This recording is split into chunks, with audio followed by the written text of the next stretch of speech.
I was addicted to heroin for 7 years.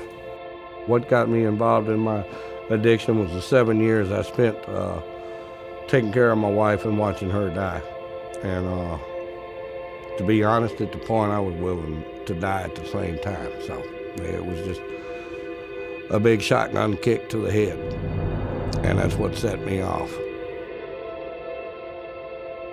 You have to put everything in perspective. You don't really know who to turn to for grief.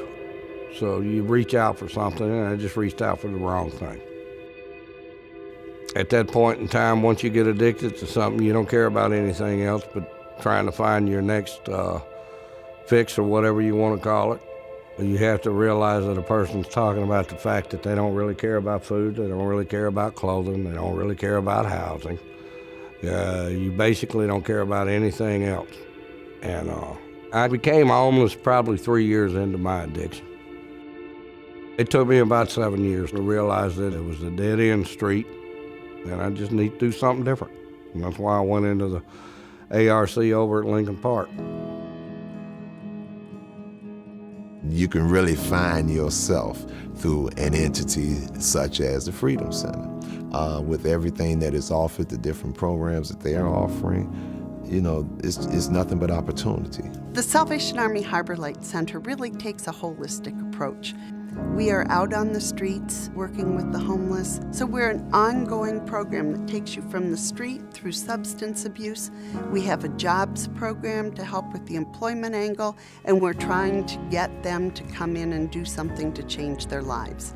What the Salvation Army provided me with was a place to sit back and count up the blessings that you have and what you've lost. You can get a good perspective on your life.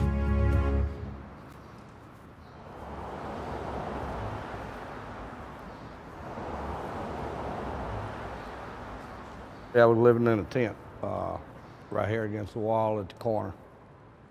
So what was a typical day like for you then? I usually go over in the morning and try to get a cup of coffee at the hospital. And basically was just trying to stay warm. After I got clean and straight at the Salvation Army, the only thing I wanted was a job, plain and simple, so I could get off that tent on Wilson Avenue, plain and simple. That's it. Thomas was a gentleman that he is just very hesitant.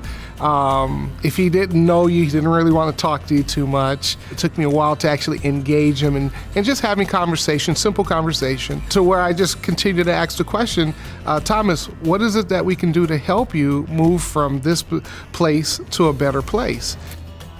When he came here, he was very anxious about paying his bills. He had paid his way all his life, and he did not want to accept charity.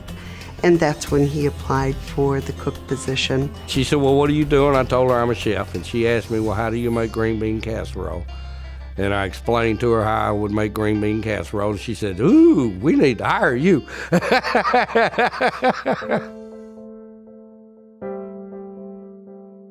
Thomas's success story for me represents just that ability that of hope. It teaches me to not give up on people. It teaches me to really put myself in a situation where I could be used to help an individual change their situation.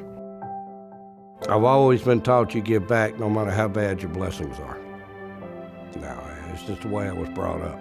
That's what I did. My grandmother never turned anybody down to eat.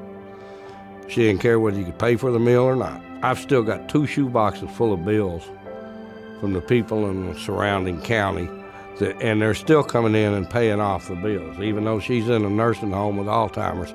It's like the Salvation Army truck on Wilson Avenue and Marine Drive. I used to eat there when I was unemployed, and it's satisfying to know that I'm responsible for the soup that's on the truck now, that everybody, including people that I know that are still out there homeless, are eating off of every day. Basically, all I needed when I came here was a job and the opportunity to prove that I could still take care of myself. Everybody's worth that opportunity. I think that's your responsibility as an adult, to provide them the chance that they can, if you can, to prove it.